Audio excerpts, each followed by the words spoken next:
Hey, what's up? Welcome to Degen Ed and the After Hours update for today, Monday, September 29th. This stream is entitled Degens, YOLO on the last dip. I was, at work today, kind of bored, and I started making some images with Grok. So hopefully you enjoyed the thumbnail. Hopefully it attracts some views. And if you are new to the channel, make sure you like and subscribe. I'm going to be trying to do these streams every day during the week, as well as Ticker Request Live on Sunday, where I take your requests and go over them live. But for this, I'm just going to be streaming for about half an hour, going over a few stocks that stand out to me that I didn't go over last week. One of them was a request, and really just wanted to follow up on some. I'm just going to go over, the few stocks that I do have here, some crypto and stuff like that. And I do have a pretty exciting comment in the chat I'm just going to share. And let's see, Anon is saying, he made about $800 today, so congrats to you. I actually made a little bit of money today as well.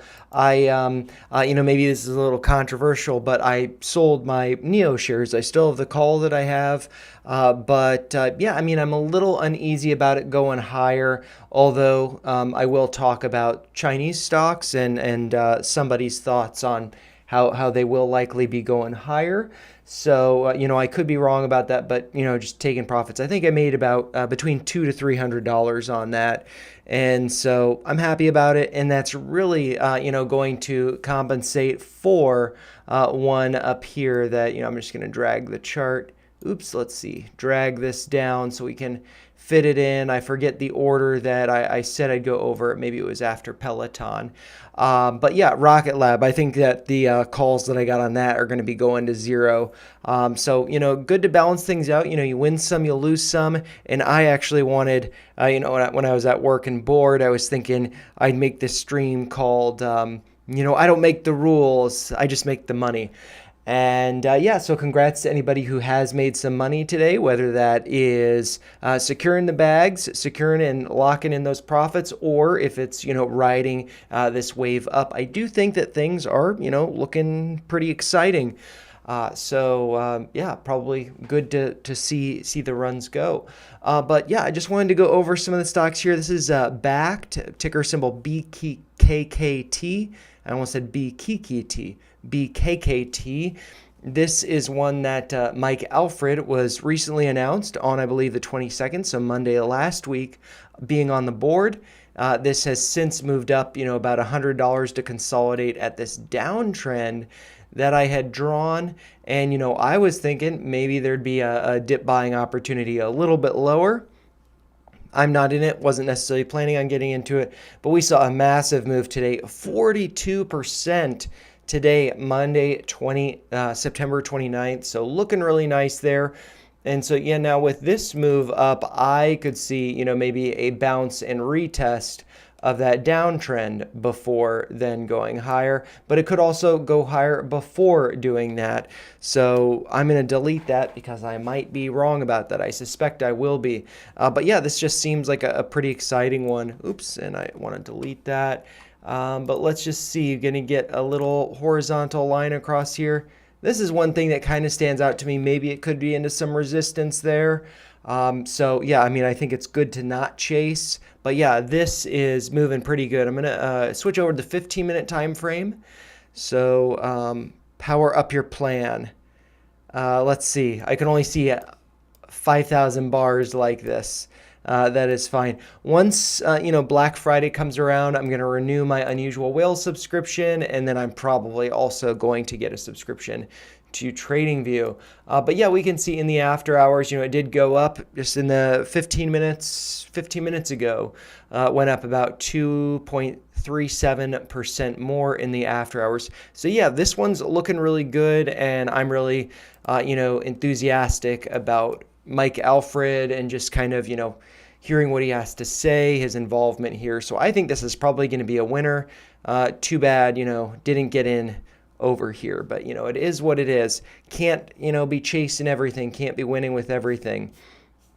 And let's see, I got another comment here. Daniel saying, let's see, maybe in the remaining months, you could help us define slash distinguish between dot A and dot B shares and possibly warrants. Thanks, love your enthusiasm. No problem. And so I'm confused. What are the dot A and dot B shares? Oh, as far as GameStop goes, I imagine.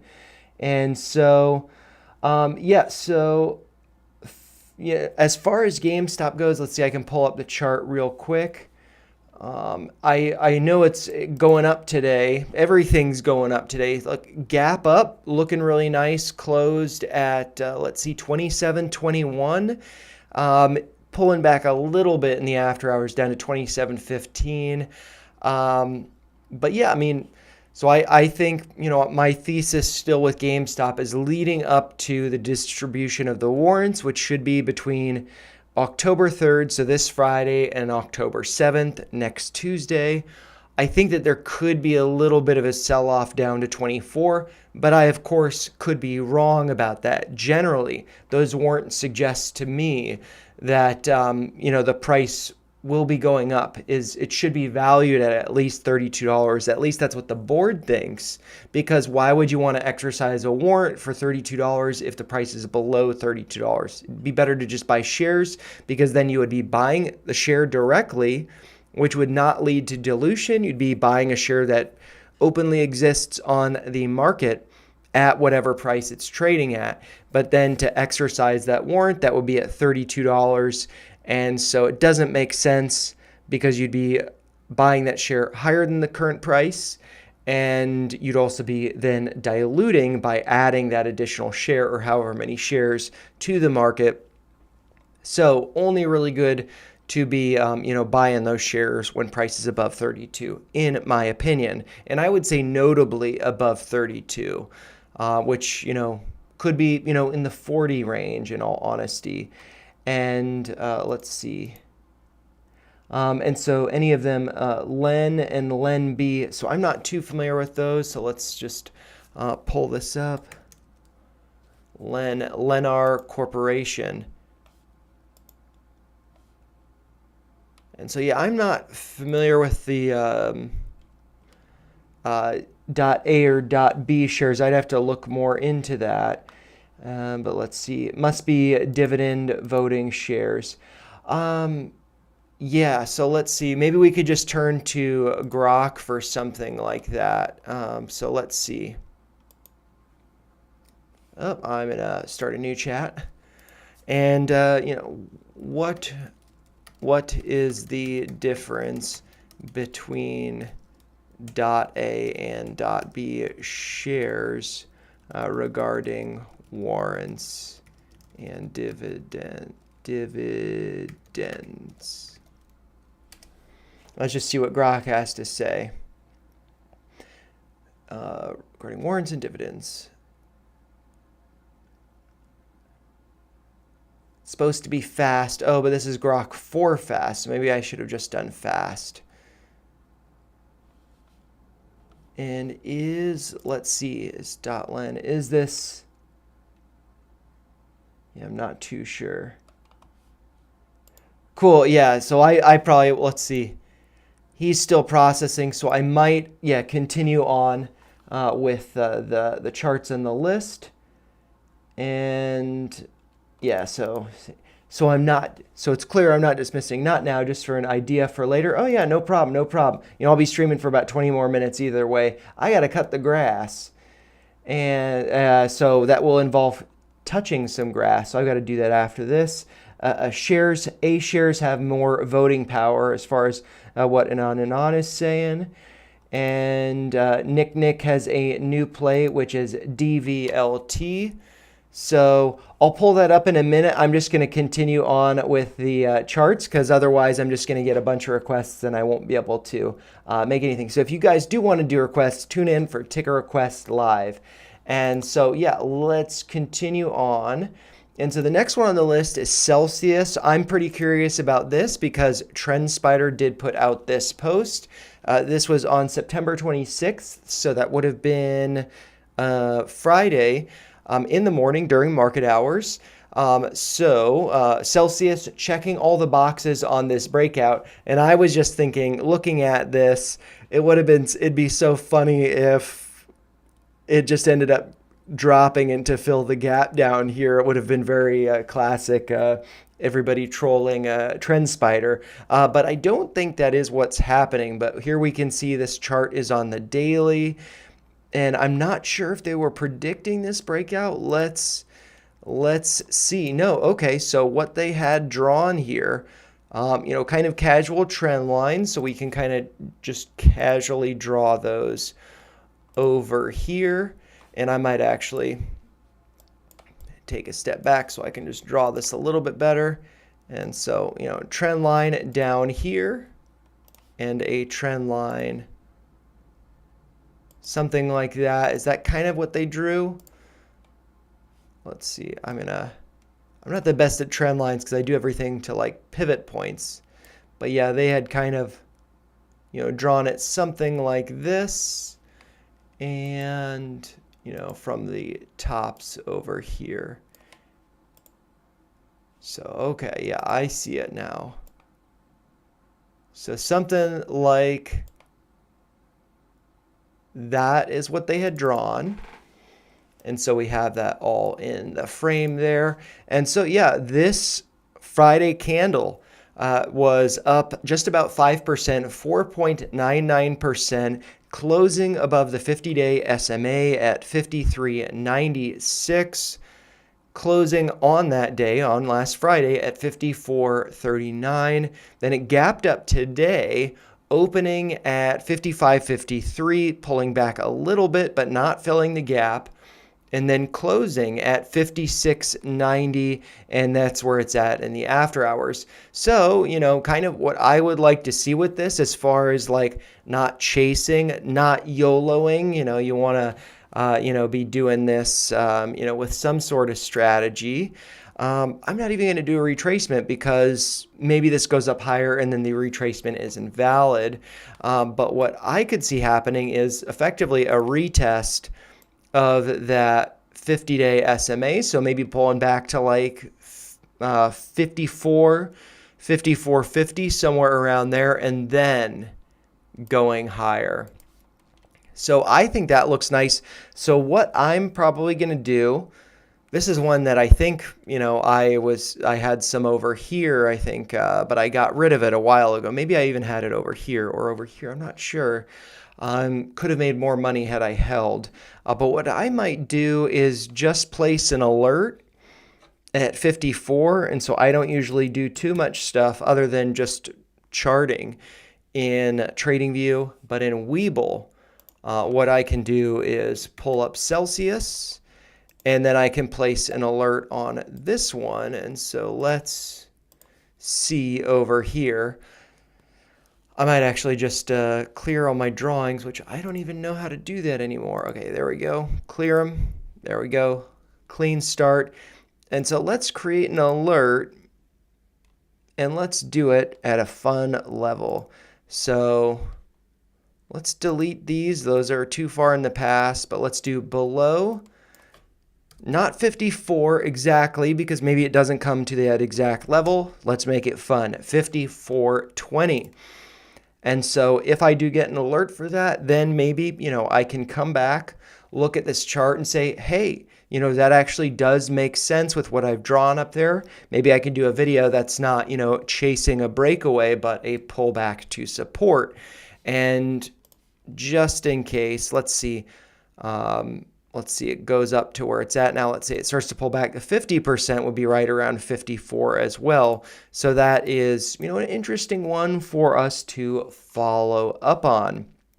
And then let's check out the next one that I wanted to look at, which is Peloton. This comes from a post from the Bronx Viking, also posted on Friday, September 26th. Or was that Thursday? That would have been Friday, on the 26th. And so he's saying that Peloton's $50 calls might be aiming a little too low based on this weekly chart. So it's the weekly. This was another post that he had, so we can look at the data here from Unusual Whales. $10 calls expiring in January, so about 110 days from now. And that candle premium was $1.2 million. We see the net call premium going up here. I believe that would have been on Thursday, going up to $1.7 million, so a lot there. And so let's see. Let's pull up. I got the flow over here for Rocket Lab, but I am going to refresh this, and we can pull up Peloton, and I will do the minimum premium of $100,000. And so what we can see, what he was pointing out, $10 calls for January right here. We didn't see too much today, but what we can see is we did see from Friday, there was an open interest of about 20,000, just shy. Oop, that's above Ed's head. So I'm going to just scroll down a little bit so you can see it a little bit better. And maybe I can actually zoom in on this so you guys can see it a little bit better. So on Friday, the 26th, there was an open interest of just under 20,000. We saw a volume of over 12,000, which led to an increase in open interest by about 8.6 thousand contracts, going from about 20,000 to about 28.6 thousand. And then we saw again a volume of around 12 to 13,000. So this is looking really good. What's the premium on these contracts? The high for today was $1.22, and that was like the high on Friday was $1.28. So it's around $120 plus or minus to buy some contracts at the highs. Not saying that's a good idea. I'm just kind of, trying to frame my perspective around that. And what we can see, it actually looks like there was a lot of selling. So we saw, net call premium drop of about 720,000. So it's the green coming down, whereas the net put premium was flat, only increased by $101. So nothing too crazy there. If I do expand this just so we can see it a little bit cleaner, this stands out as not really standing out. But if we go back 2 days, what we can see is that net call premium, this massive spike up, which would correspond with the $10 January calls. I'm really just assuming that based on what Bronx was posting. If we actually just rewind 1 day, so we see Friday the 26th, that was over here at between 12:25 and 12:30 p.m. And so if we look at the data over here, what we see is around 12:25, actually 12:27. It looks like this was a part of a flow alert, $10 strike call expiring in January. So that's all of these orders placed at the exact same time. So it is, a grouped order. And so what we see there was a spike net call premium from negative 57,000 up to, over a million. It actually ended the day actually just shy of a million at 927.55 thousand. If we go back 3 days, I think we'd see even more of that. So 1.9 million increase net call premium on, Thursday the 25th, and we can actually see this big spike in net call premium there. So we could actually look into that real quick. That's around 11 in the morning on the 25th. And so we can see that over here. This is a November strike call. Let's see, the ones that are the most November, and October 17th. So this one's coming up. So let's actually look at that just to see what's going on. Look at the data from the past 3 days. So we can see that big spike there. And on, the 25th, that actually led to a decrease in open interest from about 22,000 to around 16,000. So that's telling me that this was likely exited. It looks like it was exited for, I would imagine, a different one of these strikes. So we see these arrows here because it's a part of a multi-leg option strategy. And so we can see that this one, the $8 strike for October from what I just showed, 3 days, that was actually exited. That's about, $800,000. But then if we come back to the data here and look at this November strike call for $9, that looks like it was actually rolled from $8 in October to $9 in November. So the open interest here, if I just scroll up so you can see it, so Ed's not blocking it, we saw on the 25th, open interest of just shy of 4,000 with a volume of over 11,000, leading to an increase in open interest of just shy of 10,000. So open interest went from about 4,000 to about 14,000, and now it's actually at over 15,000. The premium for this one is right around $1 to 134. So this seems like, an interesting contract. And then also, let's see, the other one is the $12 strike call for November. Also another spike here, and this one, on the 25th, just above Ed's head there, you can see it. Actually, I'll scroll it like this so you can see it. Open interest of 5,000 with a volume of 8,000 led to an increase of over 5,000, going to around just shy of 11,000 contracts open, volume of 2.4 thousand, and another increase of 2,000 contracts. So going from 5,000 open interest to just about 13,000. And the premium for this one, the high for today was only 37 cents, so about $37. So this is very intriguing to me, this one, because it's cheap. And also, the $10 strike one. So I'm intrigued by this. Let's look at the chart, though, to see what's going on with that. This actually, looks like I was trading it over here or something. I maybe had this. Oh, yes, I remember this. This inverse head and shoulders pattern, but then it did break lower. So I exited my position, and turns out, I was happy about that. But now it looks like, and it was contracts. So you don't want to be, holding contracts when there's just a bunch of chop. But now maybe it's getting ready to break out, something like that. So I'm just going to I'll do a horizontal line, and then I'll move on to the next one. I imagine people aren't too excited about this.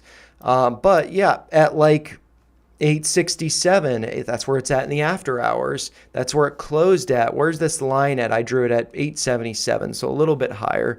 But yeah, if there's some volume, this could be really breaking out. So I'm intrigued by some of those contracts. So I'm going to have to look at them after the stream. Maybe I want to participate in some of them. But yeah, I personally don't have any care for Peloton. So it would be just for, a quick swing. And but want to do longer dated contracts, because the example of Rocket Lab that I have is that, I bought some calls up here that expire this Friday, and I'm going to lose probably about $260 because they're going to zero. I was trying to get out of them today, but they didn't get filled. So the recent videos on Rocket Lab that I did, could be just a total dud. So good to be cautious of short-dated stuff. Shares are always a safer bet. But yeah, this could still be going higher. And I did have the flow over here. I'm actually just going to pull up the contracts. This is the $50. Let's see. This is for 1 day, is it? Yep. 1 day up here, 4 days to expiration. Let's see. This is, $50 strike, $54 strike. Exiting this, it's probably going to zero. This is the one that I hold. Probably going to zero. I'll be happy if I can get $100 out of it. Because, I have a limit sell for this contract, which is the $57.50 call. I have a limit sell, expires in 4 days, for 25 cents. So I've got 4 contracts. I get $100 back, and I'd only lose like $160. But yeah, we can look at some of the longer dated ones that had stood out previously. This is the $80 call that expires in December. It doesn't look too exciting. The $60 call that expires in April. Again, not too exciting. If we look at the flow for Rocket Lab, RKLB, just real quick, we can see some stuff today. Anything that kind of stands out? Oh, $70. Well, actually, let's look at the premium over here. 282,000. This is the $47 strike call that expires in January of 2027. And this one doesn't really look too exciting. It's going to be a lot of premium because, it's a long dated call. And then we can also look at the one up here, 287,000. That's January 16th, 70. This is a volume. Let's see, I'll zoom in so you guys can see this a little bit better. This is a open interest today of 1,900 with a volume of 1,300. So it'll be interesting to see how the open interest changes on this one. This is a January strike call, $70. And the current price is 47. So these are pretty out of the money, but they are like $400 to buy one of those contracts. So not one I'd like to be trading. But yeah, apparently there was 472,000 in premium traded today on that. So yeah, I might add this to my watch list just out of curiosity, but I don't plan on, trading Rocket Lab, take a break from it after losing some money on it, so yeah, but then I can come back to the list here. Neo, wanted to mention this. I did get out of my share position, although I do have a call because I'm pretty green on it and I'd like to see it get to like 10 bag status. But what I wanted to share about this is coming from Orlando. I don't know if you guys follow him, but he has a lot of great stuff. This is what his post from earlier today, I believe, so the 29th at 9:28, that would be Central Time, so 10:28 Eastern. He's been saying for a while that the crowd will chase China stocks after they'll go higher. We're at that phase now. So basically, the Chinese stocks are going higher. People are going to be YOLOing into them. Although, I've kind of taken a step back because maybe like Alibaba continues to run, maybe Neo pulls back some. And on the note of that with Neo, kind of my concern with Neo is the max pain for this week on the 3rd. It is 650, and then the following max pain, so for the 10th, is 650.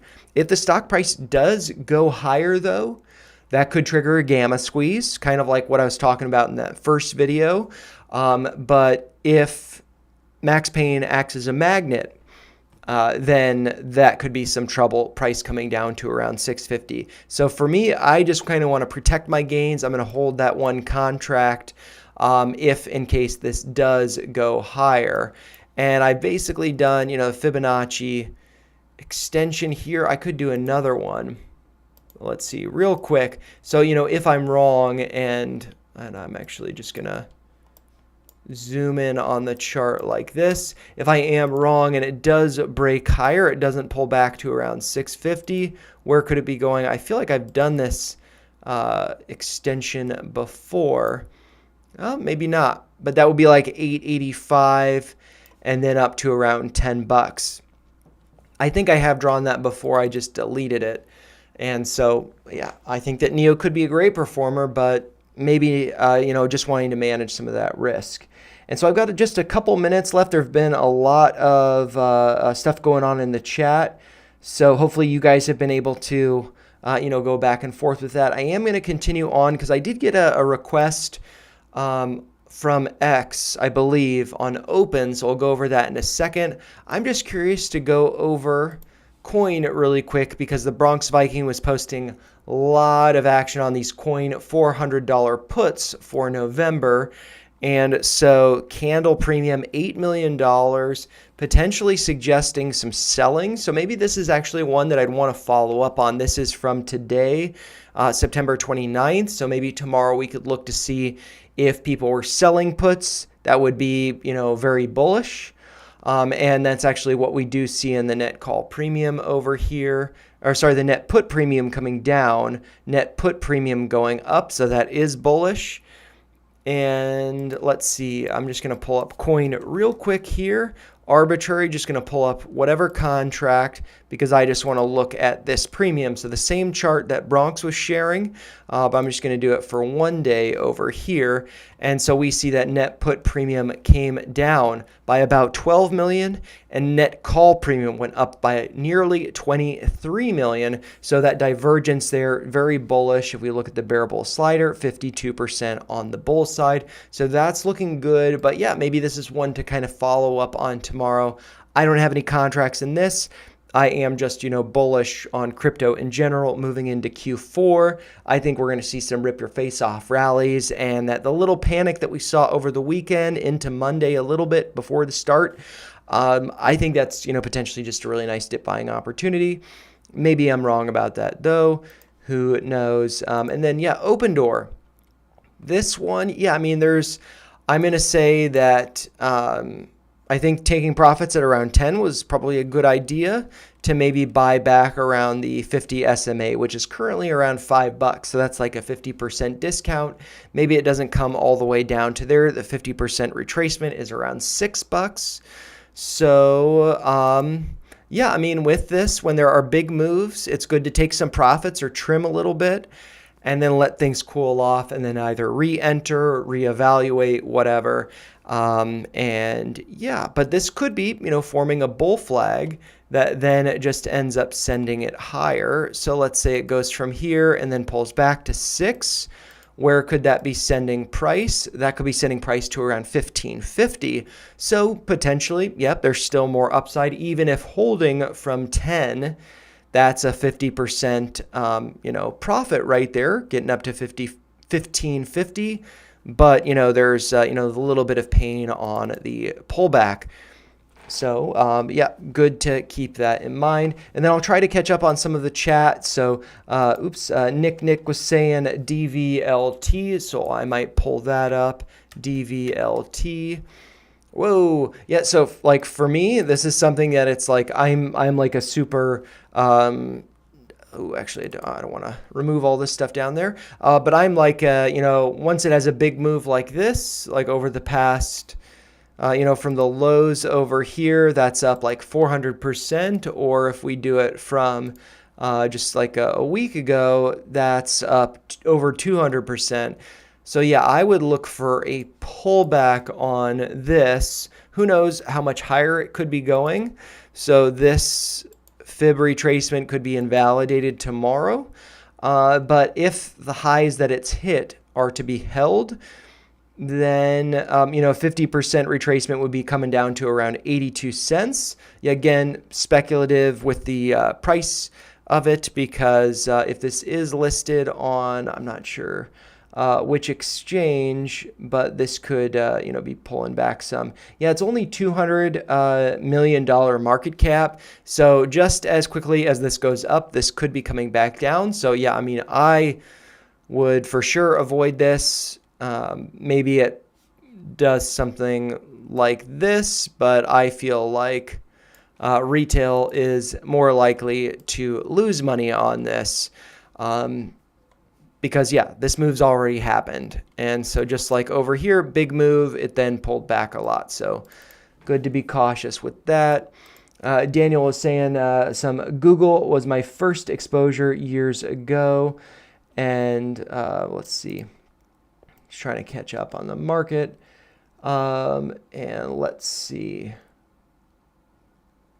And so I'm not sure. Let's see if I pull up Google. I think everything's like gone higher today. And so whether it's this is actually pulled back some. I don't know. I would have to spend more time looking at this, thinking about this. But this could be bullish consolidation and cooling off of the RSI that's needed. It was overextended here at like 85 plus with the RSI. So the pullback was needed. Maybe it comes to pull back and fill this gap. Maybe it doesn't. And then Daniel is saying congrats to Anon. So celebrate everybody. Is that Pepsi? Owns Celsius. If Coca-Cola owns 15% of MNST or vice versa. And so, I'm not sure of all of that, but I do believe we can actually just ask Grok real quick. So I'm not going to read all of this, but I will share. Let's see, Grok's response there, if I can paste it in the chat. So that is Grok's response regarding Class A and B shares. So that might be of interest, but I'm going to clear this and, actually, clear this. And does PepsiCo,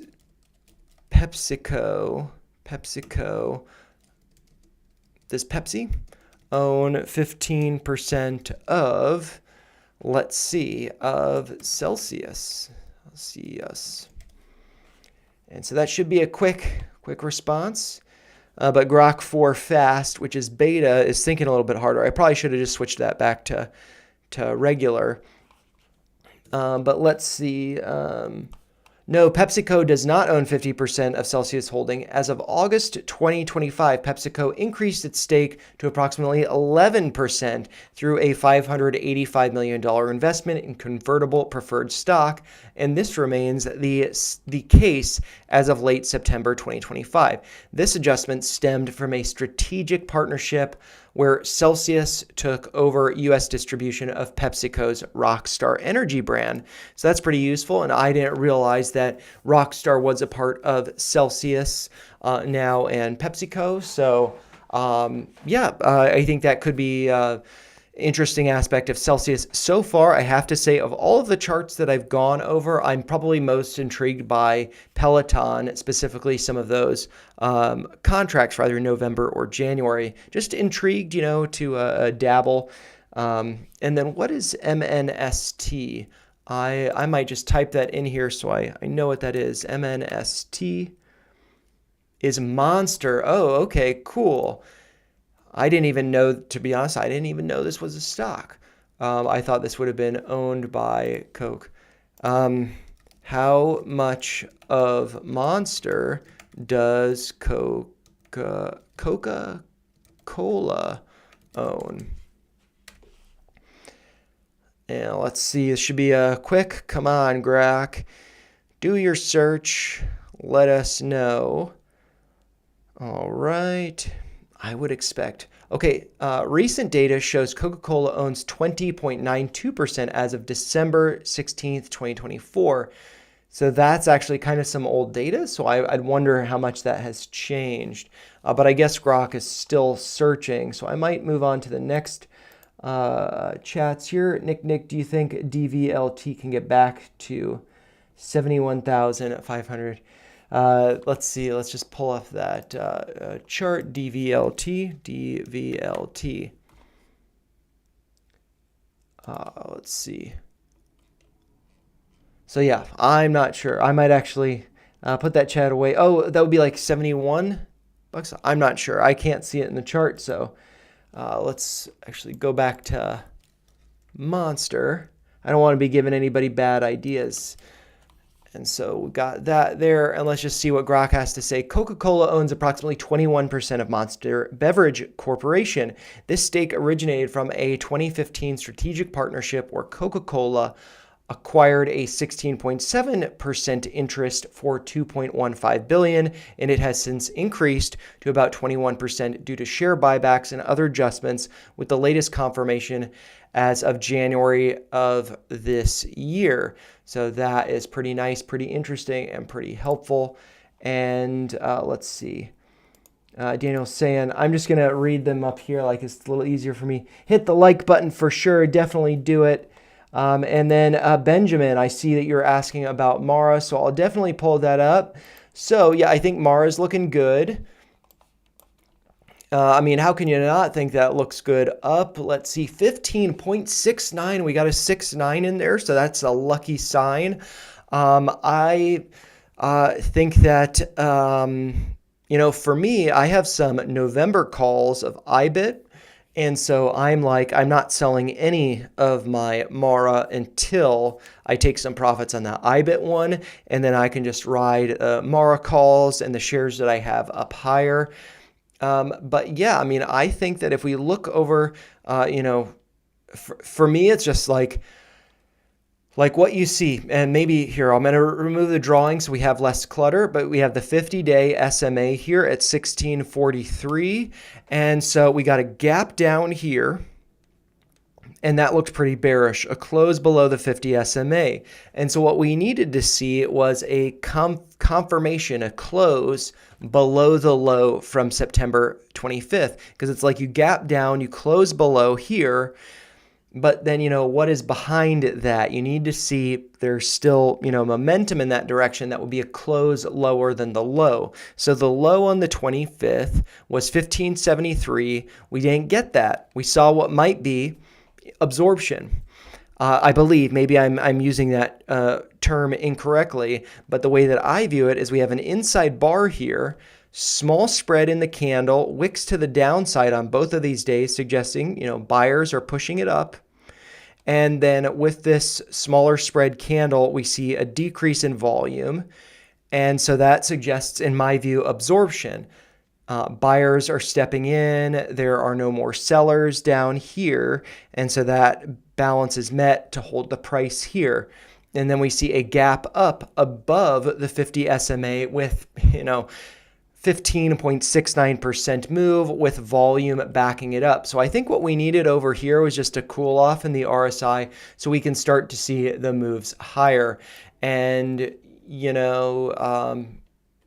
like maybe there's some ugly inverse head and shoulders pattern here. But yeah, I think that Mara is likely to be going higher, 21, 22, and then beyond 26, some levels up here. And to kind of, give some perspective on that, I want to minimize that. Let's just look at Bitcoin real quick here.